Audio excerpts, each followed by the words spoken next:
હે good morning guys. સવાર અદ્ભુત પડતી હોય છે દરરોજ.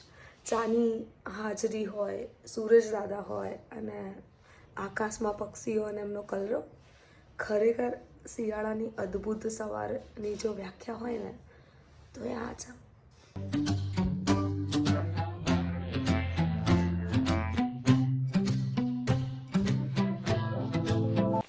હાય, આખા દિવસનું એટલે ઓલમોસ્ટ અત્યારે 2:30 થઈ રહી છે. સવારથી ઘરનું આજે સન્ડે છે તો ઘણું બધું કામ હતું. સાફ સફાઈ ઓલમોસ્ટ એવરી સન્ડે બધાના ઘરમાં રહેતી હોય છે, તો બસ એવું જ કંઈક હતું આજે પણ. તો બસ ફ્રી થવામાં ઘણું લેટ થઈ ગયું. જમી પણ લીધું અને ફરી ફ્રી થઈ ગયા. તો બસ હવે જે રોજ સવારે કરું છું એ થોડું ઘણું બાકી રહી ગયું છે. તો હવે કોઈ પણ વસ્તુ માટે શરૂઆત કરવા માટે ટાઈમ અને મુહૂર્તની ક્યાં જરૂર હોય છે. તો બસ આજે પણ રોજ ડેલી સવારે ન્યૂઝપેપર વાંચતી હોઉં છું, પણ આજે ઘણું લેટ થઈ ગયું છે. અને સન્ડે હતો એટલે લેઝીનેસ તો એમને મજા આવી જાય, એને કંઈક કહેવાની જરૂર નથી. તો જેમ ફોન અપડેટ રાખતા હોઈએ છીએ, લાઈફમાં બધી વસ્તુથી અવેર રહેતા હોઈએ છીએ, એવી જ રીતે ન્યૂઝપેપર પણ એટલું જરૂરી છે, કેમ કે દેશ અને દુનિયામાં શું થઈ રહ્યું છે એની અપડેટ લેવી પણ એટલી જ જરૂરી છે. તો બસ ચલો ન્યૂઝપેપર વાંચીશ, એમાંથી કોઈ એવી ખબર હશે કે જે ચર્ચા કરાવી હશે તો ડેફિનેટલી આઈ વિલ. અને જોઈએ ત્યાં સુધી હું ફટાફટ એક નજર કરી લઉં એટલે દેશ અને દુનિયામાં શું થયું ગઈકાલે એની જાણ થઈ જાય. તો ચલો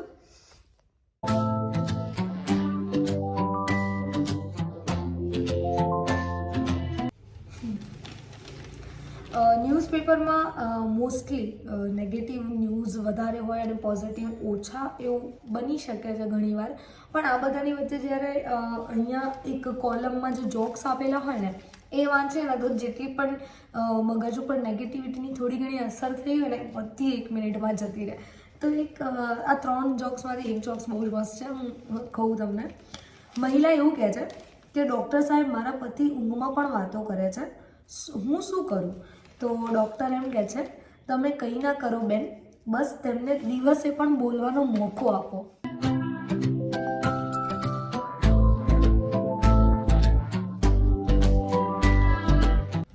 તો બસ આ બધા ન્યૂઝમાં છે જે રોજની ઘટનાઓ હોય, અકસ્માતની ઘટનાઓ છે કે પછી ઠંડીની છે, ખેડૂતોના રિલેટેડ છે, બિઝનેસમાં જેમ કે નિફ્ટી ને આ બધું એ જ રોજનું હોય છે. પણ હા, માવઠાની આગાહી આ બધું કે જેનાથી ખેડૂતોને ખબર પડે કે વરસાદની આગાહી છે, તો કંઈ પણ હોય તો ચેતવણી સમજી અને એને લઈ લે. તો બસ આજની હેડલાઇનમાં કંઈક એવું છે. સોમવારથી ઉત્તર ગુજરાતમાં માવઠાની આગાહીને પગલે હજુ પારો ગગડશે, હાડ થીજવતી ઠંડી પડવાની શક્યતાઓ. ઓલરેડી તો ઠંડી છે જે સવાર સાંજ અને બપોર લાગે જ છે, પણ હજુ હાડ થીજવતી ઠંડી પડવાની શક્યતા છે. અને હવે બસ મારું થોડું ઘણું જે રૂટીન કામ હતું એ પતી ગયું છે. મમ્મીનો રિસેન્ટલી ફોન આવ્યો, એમની સાથે હવે બજારમાં જવાનું છે.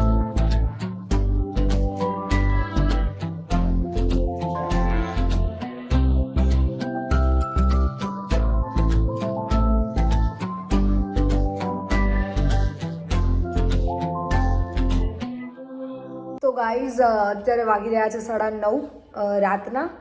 બસ મમ્મી સાથે બજારમાં જઈને આવી, ઘરનું જમવાનું જમ્યા આ બધું, અને એટલામાં મહેમાન આવ્યા તો એમની સાથે બેઠા હતા અને જસ્ટ ફ્રી થઈ છું. તો હવે હાય કે હાય હાય હાય. તો બસ હું વ્લોગ શૂટ કરું છું અને જોઈ રહ્યો છે મારી સામે આ કાનુ હે ને. જે સન્ડે લોકોનો હોય કે બહાર ફરતા હોય, મારો સન્ડે આજનો બહુ જ નોર્મલ હતો, પણ મજા આવી. મમ્મી સાથે માર્કેટ ગઈ અને ઘણું બધું ફર્યા, જે પણ લેવાનું હતું એ લીધું, બહુ મજા આવી. એ પડી જઈશ.